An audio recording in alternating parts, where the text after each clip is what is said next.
ಹಳೆ ಜಿದ್ದು ಕಡೆಯ ಆಟ ಈ ಚುನಾವಣೆಗೆ. ಮುಂದಿನ ಚುನಾವಣೆಗೆ ಬಂದಾಗ ಮತ್ತೆ ಇನ್ನೊಂದು ಆಟ ಇರುತ್ತೆ. ಯಾಕೆ ಅಂತಂದ್ರೆ ಹಿಂದಿನ ಚುನಾವಣೆಯಲ್ಲಿ ಜೆಡಿಎಸ್ ಬಿಜೆಪಿಯ ಬಿ ಟೀಮ್ ಅಂತ ಇದ್ದಿದ್ದು. ಈ ವಿಚಾರದಲ್ಲಿ ಈಗ ಮತ್ತೊಂದು ಜಿದ್ದು ಶುರುವಾಗಿದೆ, ಅದೇ ಹಳೆಯ ವಿಚಾರದಲ್ಲಿನೇ. ಏನ್ ಲೆಕ್ಕಾಚಾರ? ಮತ್ತೆ ಯಾಕೆ ಸಿದ್ದರಾಮಯ್ಯನವರು ಜೆಡಿಎಸ್ ಮೇಲೆ ಮುಗಿಬೀಳುತ್ತಾ ಇದ್ದಾರೆ? ಮತ್ತೆ ಯಾಕೆ ಒಕ್ಕಲಿಗ ನಾಯಕರನ್ನ ಕರೆದು ಮೀಟಿಂಗ್ ಅನ್ನ ಮಾಡ್ತಾ ಇದ್ದಾರೆ? ಏನಿದೆ ಇದರ ಹಿಂದಿರುವಂತ ರಾಜಕೀಯ ಲೆಕ್ಕಾಚಾರಗಳು? ಜೆಡಿಎಸ್ ಏನ್ ಹೇಳುತ್ತೆ? ಬಿಜೆಪಿ ಜೊತೆಗೆ ನಿಂತಿರುವಂತ ಜೆಡಿಎಸ್ ಯಾವ ರೀತಿಯಾದಂತ ಆಟಕ್ಕೆ ಈಗ ಮುಂದಾಗ್ತಾ ಇದೆ? ಚೆಸ್ ಗೇಮ್ ಅಲ್ಲಿ ಈಗ ರಾಣಿ ರಾಜ, ಆನೆ, ಕುದುರೆ, ಒಂಟೆ ಎಲ್ಲವೂ ಕೂಡ ಮುಂದೆ ಇಟ್ಟಿದ್ದಾರೆ. ಸೈನಿಕರ ಲೆಕ್ಕಾಚಾರ ಇನ್ನೂ ಗೊತ್ತಾಗಿಲ್ಲ. ಹಳೆ ಮೈಸೂರು ಕದನವೋ ಗೌಡ್ರ ವಿರುದ್ಧ ಕಡೆ ಕಹಳೆಯು. ಜೆಡಿಎಸ್ ಸೆಕ್ಯುಲರ್ ಅಲ್ಲ, ಜೆಡಿಎಸ್ ಸಿ. ಈಗ ಅದು ಜೆಡಿಎಸ್ ಅನ್ನುವಂಥದ್ದು ಜೆಡಿಸಿ ಅಂತ ಹೇಳಿ ಕಮ್ಯುನಲ್ ಅಂತ ಸಿದ್ದರಾಮಯ್ಯನವರು ಕರೀತಾ ಇದ್ದಾರೆ.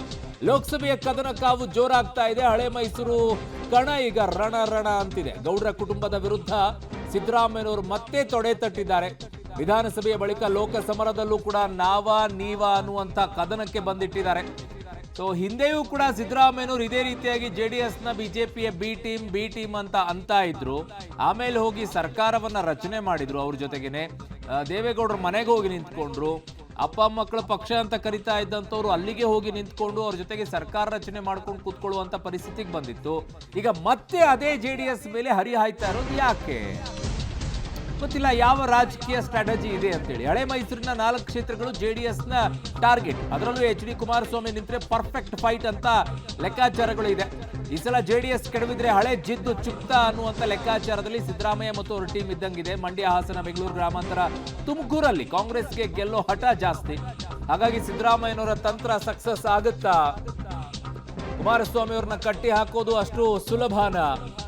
ಸೊ ಇವೆಲ್ಲವೂ ಕೂಡ ಹೀಗಿದೆ. ಹಳೆ ಮೈಸೂರಿನ 4 ಕ್ಷೇತ್ರಗಳು ಜೆಡಿಎಸ್ ನ ಟಾರ್ಗೆಟ್. ಸಿದ್ದರಾಮಯ್ಯನವ್ರಿಗೂ ಈ 4 ಕ್ಷೇತ್ರಗಳೇ ಈಗ ಟಾರ್ಗೆಟ್ ಆಗಿದೆ. ಜಿದ್ದಿಗೆ ಬಿದ್ದಂಗೆ ನಿಂತ್ಕೊಂಡಂಗೆ ಇದೆ. ಬಟ್ ರಾಜಕೀಯದಲ್ಲಿ ಎಲ್ಲವೂ ಕೂಡ fair. Everything is fair in love and war. ಹಾಗೆ ರಾಜಕೀಯದಲ್ಲಿ ಜಿದ್ದಿಗೆ ನಿಂತಹ ಸಂದರ್ಭದಲ್ಲಿ ಎದುರಾಳಿಗಳನ್ನ ಮಣಿಸೋದು, ಗೆಲ್ಲೋದಷ್ಟೇ ಇಂಪಾರ್ಟೆಂಟ್ ಇರುತ್ತೆ. ಅದು ಯಾರಾದ್ರೂ ಈ ಸಿದ್ದರಾಮಯ್ಯ ಮತ್ತು ಅವ್ರ ಟೀಮ್ನ ಲೆಕ್ಕಾಚಾರ ಇರೋದು ಇಷ್ಟೇ. ಹಳೆ ಮೈಸೂರಿನ ಈ 4 ಕ್ಷೇತ್ರಗಳು, ಸೊ ಮಂಡ್ಯ, ಮೈಸೂರು, ಹಾಸನ, ತುಮಕೂರು, ಇವುಗಳ ಲೆಕ್ಕಾಚಾರಗಳು ಬಹಳ ದೊಡ್ಡ ಮಟ್ಟದಲ್ಲಿ ಇದೆ. ಸೊ ಹಾಗಾಗಿ ಇಲ್ಲಿ ಜೆಡಿಎಸ್ ನ ಕೆಡು ಬಿಟ್ರೆ ಹಳೆ ಜಿದ್ದು ಪೂರ್ತಿಯಾಗಿ ಚುಕ್ತ ಆಗುತ್ತೆ ಅನ್ನುವಂತ ಲೆಕ್ಕಾಚಾರ. ಈ ಅಧಿಕಾರಕ್ಕೆ ಬಂದ ನಂತರ ಆರಂಭದಲ್ಲಿ ಹೇಳ್ತಾ ಇದ್ರು ಜೆಡಿಎಸ್ ಇಂದ ಬಹುತೇಕ ಶಾಸಕರು ನಮ್ಮಲ್ಲಿ ಬರ್ತಾರೆ, ನೋಡ್ತಾ ಇರಿ ಅಂತೇಳಿ. ಅದರ ಆರಂಭ ಅದು. ಕೇಸರಿ ಶಾಲು ಕಿತ್ತೆಸಿದ್ದಾರೆ ಕುಮಾರಸ್ವಾಮಿ ಅವರು. ಶಿಕ್ಷಕರ ಕ್ಷೇತ್ರದಲ್ಲಿ ಮಕಾಡೆ ಮೊದಲ ಟಾಸ್ಕ್ನಲ್ಲೇ ಮುಗ್ಗರಿಸಿದ ಮಿತ್ರಪಡೆ. ಮೈತ್ರಿ ಮೊದಲ ಯತ್ನ ಫೇಲ್ಯೂರ್. ಲೋಕಸಭೆಗೆ ಇದೇ ಅಸಲಿ ವಾರ್ ಅಂತ ಹೇಳ್ತಾ ಇದ್ದಾರೆ. ಒಳೇಟು ಒಗ್ಗಟ್ಟಿನ ಕೊರತೆಯಿಂದ ಮೈತ್ರಿ ಅಭ್ಯರ್ಥಿಗೆ ಸೋಲಾಯ್ತಾ? ಇದನ್ನೇ ಅಸ್ತ್ರ ಮಾಡಿಕೊಂಡಿದ್ದು ಸಿದ್ದರಾಮಯ್ಯನವರು ಮತ್ತು DK ಶಿವಕುಮಾರ್ ಅವರು. ಲೋಕಸಭೆಯ ಚುನಾವಣೆ ಬಳಿಕ ಮೈತ್ರಿ ಪತನ ಭವಿಷ್ಯ ಬಗ್ಗೆ ಈಗ ಸಿದ್ದರಾಮಯ್ಯನವರು ಭವಿಷ್ಯವನ್ನ ನುಡಿದಿದ್ದಾರೆ. ಲೋಕಸಭೆಯ ಚುನಾವಣೆ ಆದ ನಂತರನೇ ಕೇಸರಿ ಶಾಲನ್ನ ಕಿತ್ತಿ ಎಸಿತಾರೆ, ನೋಡ್ತಾ ಇರಿ ಅಂತ ಹೇಳಿ. ಅವ್ರ ಭವಿಷ್ಯ ನಿಜವಾಗುತ್ತಾ ಗೊತ್ತಿಲ್ಲ. ಬಟ್ ಅದಕ್ಕೆ ಸೂಕ್ಷ್ಮವಾಗಿ ಹೇಳಿರೋದು ಶಿಕ್ಷಕರ ಕ್ಷೇತ್ರದಲ್ಲಿ ಆಗಿರುವಂತಹ ರಿಸಲ್ಟ್ ನಿಂದ ಅಂತ ಅವ್ರು ಲೆಕ್ಕ ಹಾಕ್ತಾ ಇದ್ದಾರೆ. ನೋಡೋಣ ಏನ್ ಮಾತಾಡಿದ್ದಾರೆ. ಲಾಗ ಹಿಂಗೊಡಿದ್ರು ಲಾಗ ಹಿಂಗೊಡಿದ್ರು ಲಾಗ ಮುಂದಿನ ಚುನಾವಣೆಯಲ್ಲಿ ನೋಡಿ ನೀವು, ಮುಂದಿನ ಪಾರ್ಲಿಮೆಂಟ್ ಚುನಾವಣೆ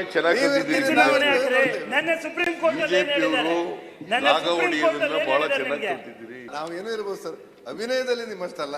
ನೀವು ಆ ರೀತಿ ಅಭಿನಯ ಇದೆಯಲ್ಲ ಸರ್, ಮತ್ತೊಬ್ಬ ಕಲಾವಿದನಿಗೆ ಸಾಧ್ಯ ಇಲ್ಲ. ಅದು ಹೇಗೆ ಸರ್? ನಮಗೂ ಸ್ವಲ್ಪ ಕಲಿಸಿಕೊಟ್ಟು. ಪೂಜಾರರು ಬಹಳ ಚೆನ್ನಾಗಿ ಲಾಗ ಹೊಡೆಯೋದು ಕಲ್ತ್ಬಿಟ್ಟವ್ರೆ ಈಗ. ಇಲ್ಲ ನಾನು ಪ್ರಯತ್ನ ಮಾಡಿದೆ, ಆದ್ರೆ ಅವರಷ್ಟು ಆಗಿಲ್ಲ ಸರ್. ನಂಗೆ ಸ್ವಲ್ಪ ಪ್ರಯತ್ನ ಮಾಡಿದೆ ನಾನು. ಇಲ್ಲ ಪ್ರಯತ್ನ ಅಲ್ಲ, ಪ್ರಯತ್ನದಲ್ಲಿ ಯಶಸ್ವಿ ಆಗ್ಬಿಟ್ಟಿದ್ದೀರಿ. ಇಲ್ಲ ಸರ್, ನಾನು ಪ್ರಯತ್ನ ಮಾಡಿದ್ದವ್ರು ಇವ್ರನ್ನ ನೋಡಿ, ಆದ್ರೆ ಅವರಷ್ಟು ಕಲೆ ನಂಗೆ ಎರಗೋದಾಗಿಲ್ಲ ಸರ್. ನಾನು ಅದಕ್ಕೆ ಹೇಳಿದೆ ಸ್ವಲ್ಪ ನಮಗೂ ಕಲಿಸಿಕೊಡಿ ಅಂತ ಹೇಳಿ. ರಿಸಲ್ಟ್ ನಿಮಗೆ ಮಾರ್ಗಸೂಚಿ.